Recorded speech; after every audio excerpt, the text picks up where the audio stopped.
Welcome to the U.S. Eagle Claw YouTube channel. Following the withdrawal of the Russian army from the city of Kherson, the only regional capital captured by Moscow since the start of Russian President Vladimir Putin's planned invasion, the next major move by Ukrainian forces to continue recapturing the occupied territories and repel the invaders was eagerly awaited. Most of the attention now shifts to the southern front line, less than 160 kilometers north of the Sea of Azov, where Ukrainians are eager to cut off the land bridge that connects mainland Russia to Crimea, and which Russia invaded and illegally annexed in 2014. Besides this region, Kiev also intends to liberate cities such as Melitopol and Enerhodar, where the Zaporizhzhia nuclear power plant is located. In turn, Russian forces are entering more fortified defensive positions, clearly in anticipation of a conflict. But despite all logical speculation, many war analysts argue that roads and military positions near the front line show little evidence of troop buildup, and no indication that the Ukrainians are attempting to launch an attack on the Zaporizhzhia region anytime soon. Before the attacks of the Kiev army, rumors of an imminent counterattack in Ukraine's southern Kherson region swirled for weeks. Instead, there was a surprise lightning strike in the northeastern Kharkiv region. By surprise, the Ukrainian army continued its advance in Kharkiv at full speed. But Crimea and its surroundings, one of the biggest plans of Zelensky's soldiers, were not forgotten either. For now, although the Ukrainian soldiers in the Zaporizhzhia region seem to be in a bit of a standby mode, with the Kiev army taking over the Kherson region,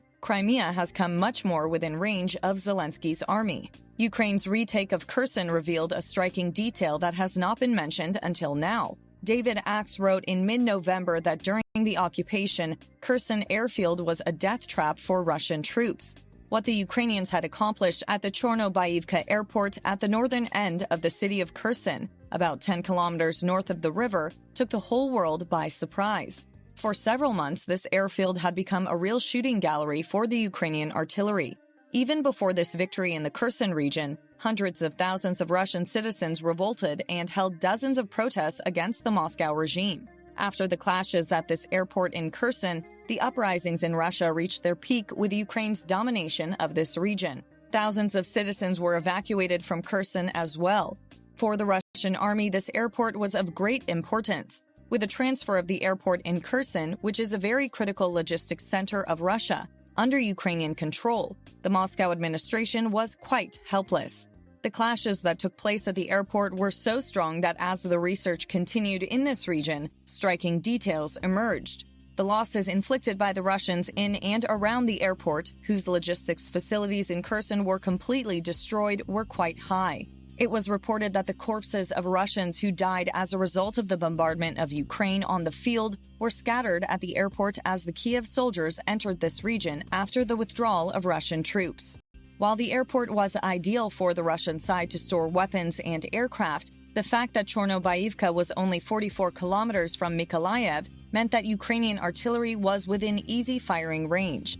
Located in Kherson, this airport has also been regularly targeted by Ukraine's TB2 drones. While Zelensky's soldiers carried out legendary operations in and around the aforementioned airport, Russian troops accelerated their retreat. Some war analysts even compared the conflicts in this region to the operations carried out by the ragtag army of Kiev. After these victories, the Ukrainians probably began to look at a few more areas where they could potentially counterattack. After the Kiev army recaptured Kherson in southern Ukraine, Zaporizhzhia is among the most obvious targets for the next offensive operation. Michael Kaufman, a Russian military analyst at the Center for New American Security, a Virginia-based research group, noted that one of the long-term goals of the Ukrainian military appears to be an attack southward towards occupied Melitopol. Kaufman underlined that the Russian army has been preparing for a Ukrainian offensive in Zaporizhzhia since the summer. However, the Ukrainians launched attacks in Kharkiv and Kherson, west of the Dnieper River. On this subject, Kaufman said, "It remains a big question whether Ukraine will launch these attacks now or next spring." In addition, Ukraine tried to stabilize the line in the battered city of Bakhmut in the Donetsk region, and a second group of forces was trying to repulse the Russian army in the Luhansk region. The question is whether the Ukrainian forces, especially after suffering losses in Kherson, have the appropriate troops and artillery to carry out an offensive in the south in the coming months. The Ukrainian towns closest to the front line seem almost deserted for most of the day. Ukrainian residents living in this area, on the other hand, come out of their shelters only in the morning when the Russian bombardment has stopped for a short time. In the town of Hulaypole, famous for being the birthplace of Ukrainian anarchist revolutionary Nestor Makhno, the deputy mayor and one of his assistants were killed in a missile attack on the city hall about a month and a half ago. Another recent Russian attack destroyed a large public library, leaving only a pile of rubble. With these attacks, Russia was actually trying to make the Kiev army give up by targeting Ukrainian city infrastructures and innocent citizens. But the Ukrainian armed forces were trying to respond to these brutal attacks by the Russians by strengthening security measures and air defense systems. In fact, Russia has always used this non-war strategy since February 24, 2022. Thousands of innocent Ukrainian citizens were killed when Russian leader Vladimir Putin ordered the ground operation that left Kiev under bombardment. However, Ukraine did not give up at the beginning of the war and still continues its struggle. The U.S. and the West do not remain silent and support this resistance of the Ukrainians. On the agenda, there is talk of a huge attack plan that the Russians are currently planning. The only thing that the Ukrainian government is hesitant about is that this possible big attack by Russia is targeting the civilian population again, because the Russian administration does not conduct the war according to its rules. Russia, which seems ready to do anything to make a significant gain in Ukraine, actually cannot resist against the Ukrainian army except for such actions. Now taking control of the war, the Kiev soldiers succeeded in defeating the invading troops, most of them on the Ukrainian fronts. The soldiers of the Russian army, on the other hand, have almost completely lost their hopes for war in the face of these historical achievements of Ukraine. Putin's army no longer wants to take part in the ongoing war in Ukraine and wants to go home as soon as possible. The Russian army, whose mobilization has not been effective, has been experiencing similar problems for about 5 months. The Russian leader had declared a nationwide mobilization decision in order to eliminate the rebellion problems in his army. But this decision was received unexpectedly in Russia. Russian local people started a mass uprising in the whole country, especially in the city of Moscow. Putin, on the other hand, put the mobilization practices into effect as soon as possible, with the support of the Russian Defense Ministry. With this move of Vladimir Putin, 320,000 Russian citizens were mobilized into the Moscow army. However, these figures are only the values included in the statements shared by the Russian leader with the latest media.